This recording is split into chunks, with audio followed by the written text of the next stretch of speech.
Olá, hoje nós vamos falar do livro O Discípulo Radical, de John Stott. Vou passar 5 pontos importantes, 5 fatos que me chamaram a atenção e eu quero compartilhar com você.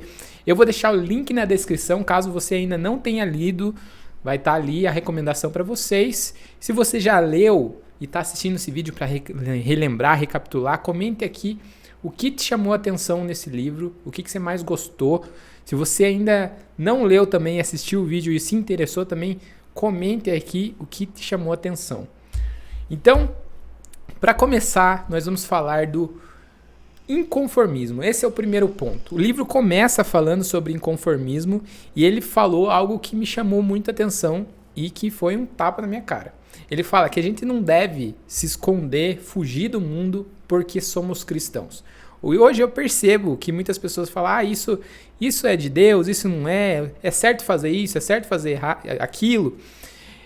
E a verdade é que a gente precisa ter um equilíbrio. Nós precisamos nos posicionar como cristão, a gente deve ser influência, a gente deve ser íntegro nas coisas que a gente acredita e isso faz com que puxe outras pessoas. Se for parar para pensar, a gente precisa ter forte e cada vez mais entender e buscar a Deus para fortalecer nossa fé e influenciar outras pessoas. Também não devemos deixar que as coisas no mundo nos afetem, que a gente acaba... a palavra desviando é meio nada a ver, mas que a gente acabe pecando por falta de entendimento. Por isso que constantemente a gente deve estar lendo um bom livro, que a gente deve estar reforçando, estudando, indo à igreja, porque isso vai fortalecendo a nossa fé e faz com que a gente sempre trilhe o nosso caminho de maneira correta. Então é esse mix. Eu devo fazer amizade com pessoas que não é cristã? Eu acho que sim. Por que não? Por que você não deve? Por que você deve começar a negar as pessoas e andar só com quem é cristão? Não, você tem que ter amizades. Lógico, que nem eu falei, ter discernimento das suas atitudes, dos lugares que você frequenta. E tem lugares que você vai estar forçando algo que você vai acabar caindo e se prejudicando. Então, ter esse discernimento. Uma amizade saudável, uma conversa, se reunir com os amigos, eu acho que não tem nada demais. E isso puxa as pessoas a querer entender quem você é. Nossa, ele tem essa atitude assim, é muito legal que ele se comporta assim. Você começa a atrair as pessoas a querer saber mais da sua vida. E quando ela quer saber mais da sua vida, ela encontra o seu testemunho. E esse é o ponto importante. Encontrando o seu testemunho, ela vai ver que ela talvez precise disso também. Que Deus vai fazer sentido na vida dela. Que Deus talvez esteja preparando o coração dela para receber a palavra. É uma coisa que eu vejo muito errado também, aproveitando isso, é que as pessoas às vezes querem empurrar o Deus para a pessoa. Tipo, não, você tem que ir na igreja, não sei o quê. E as pessoas às vezes não estão preparadas para isso. Porque não é através da força do nosso braço que nós vamos convencer alguém a querer aceitar Jesus. Porque Jesus não se aceita. É o Espírito Santo que convence a pessoa e... Lógico, nós temos o papel fundamental de pregar o evangelho, de falar de Jesus, mas não querer empurrar goela abaixo, que às vezes a gente se converte, é recém-convertido e quer falar de Jesus para todo mundo e força todo mundo a ir na igreja e às vezes acaba até fazendo com que a pessoa não queira por esse motivo, porque isso é chato. Então, esse equilíbrio é muito importante. O segundo ponto é simplicidade. Simplicidade quer dizer que o quê? Nós devemos levar uma vida simples e leve. O excesso de querer poder e ter posses e ter bens e ter riqueza faz a gente colocar em primeiro plano o dinheiro. A gente acaba servindo mamon, a gente acaba servindo dinheiro, a gente vira escravo. Eu acredito que ter dinheiro, ter riqueza, ter prosperidade, você querer ser um bom empreendedor não é errado. O problema é quando você faz de tudo, que você acaba com a sua vida, que a própria palavra diz que aquele que tenta ganhar a vida acaba perdendo. Por quê? Você tenta ganhar a vida com dinheiro e riqueza e você perde a sua vida deixando de lado sua família, suas amizades, sua saúde, sua consciência. Você se arrisca demais, você entra em trancos e barrancos por conta de dinheiro e isso é maior erro.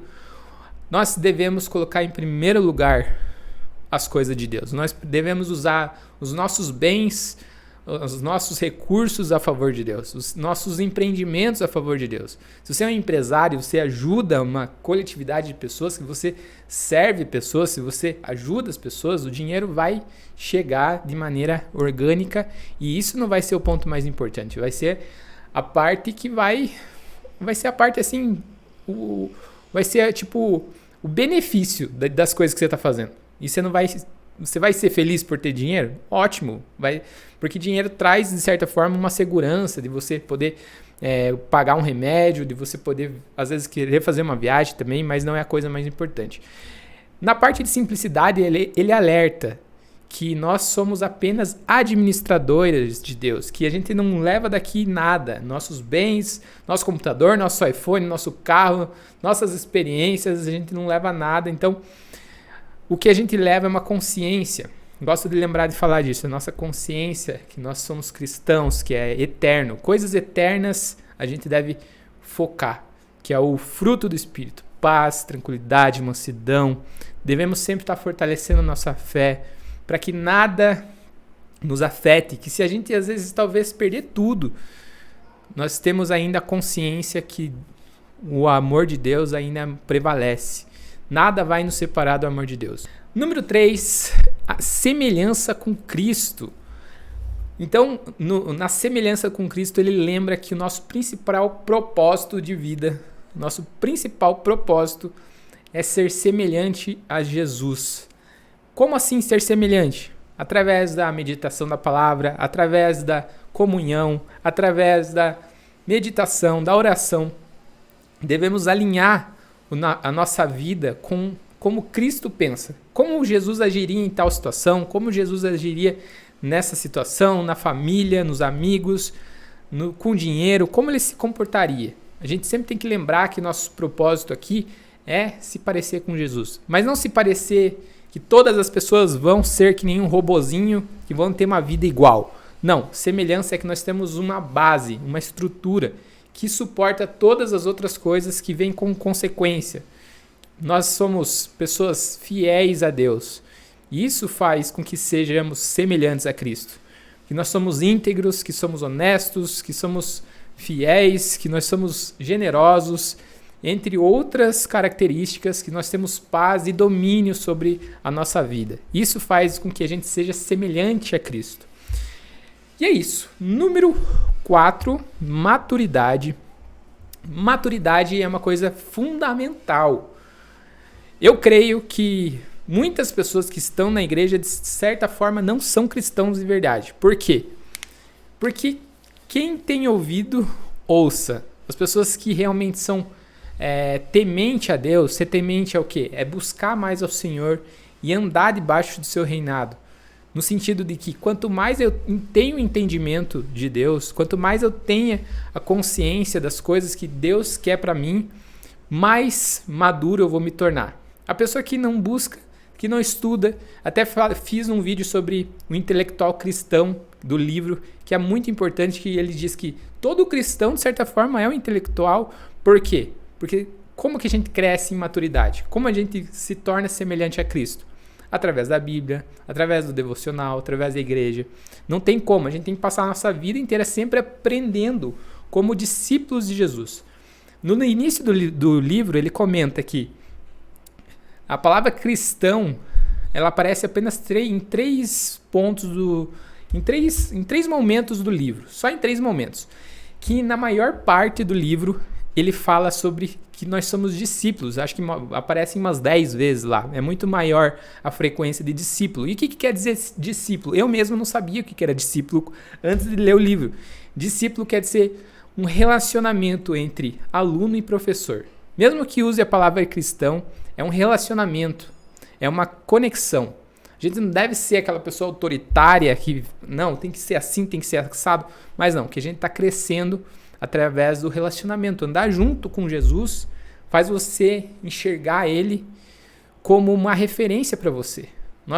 A gente nasce, cresce, tem nossa família.